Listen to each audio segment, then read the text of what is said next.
দুৰ্নীতি ভ্ৰষ্টাচাৰ আৰু অপসাৰণৰ ক্ষেত্ৰত কংগ্ৰেছ আৰু বিজেপিৰ মাজত কোনো মূলগত পাৰ্থক্য নাই। গতিকে নিৰ্বাচনৰ আগতে মিঠা মিঠা প্ৰতিশ্ৰুতি দিয়াৰ পাছত নৰেন্দ্ৰ মোদীৰ ভাষণত প্ৰকাশ কৰিছিল যে অসমৰ এক বিন্দু মাটিও বাংলাদেশক গতাই দিয়া নহ'ব বুলি নিৰ্বাচনত ঘোষণা কৰা মোদীয়ে প্ৰধানমন্ত্ৰী হোৱাৰ পিছত যিদৰে যোৱা কেইদিন আগতে নিজ মুখে প্ৰকাশ কৰে যে বাংলাদেশক মাটি গতাই দিয়াৰ সপক্ষে ওকালতি কৰিছে বুলি আজি অসম গণ পৰিষদ দলৰ অন্তৰ্গত অসম যুৱ পৰিষদে কেন্দ্ৰীয় চৰকাৰৰ বিৰুদ্ধে আৰু প্ৰধানমন্ত্ৰীৰ বিৰুদ্ধে তীব্ৰ ক্ষোভ প্ৰকাশ কৰে। আজি অসম যুৱ পৰিষদে নৰেন্দ্ৰ মোদীৰ মুখা পৰিধান কৰি গুৱাহাটীৰ ৰাজপথত ওলাই আহি বিভিন্ন ধৰণৰ শ্লোগানেৰে ৰাজপথ উত্তাল কৰি তোলে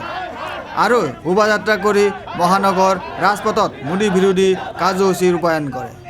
সেয়েহে আজিৰ এই কেন্দ্ৰীয় চৰকাৰ আৰু নৰেন্দ্ৰ মোদীৰ বিৰুদ্ধে প্ৰকাশ কৰি অসম যুৱ পৰিষদৰ সাধাৰণ সম্পাদক পল কাশ্যপে কয়, नरेंद्र मोदी जी ने असम में आके असम के हित के लिए जो बोला था कि बांग्लादेश को असम का एक भी लैंड नहीं मिलेगा और ऊपर से उन्होंने असम बन दिया था और अभी निर्वाचन के पहले वो कम्प्लीटली उसका उल्टा कर रहे हैं कि असम का जो लैंड है वो बांग्लादेश को देना चाहते हैं। इसका हम लोग तीव्र विरोध करते हैं और उनको ये बात स्पष्ट कर देना चाहते हैं कि अगर उन्होंने एक इंच भी माटी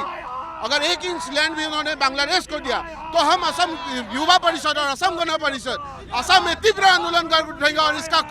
पूरा संपूर्ण दायित्व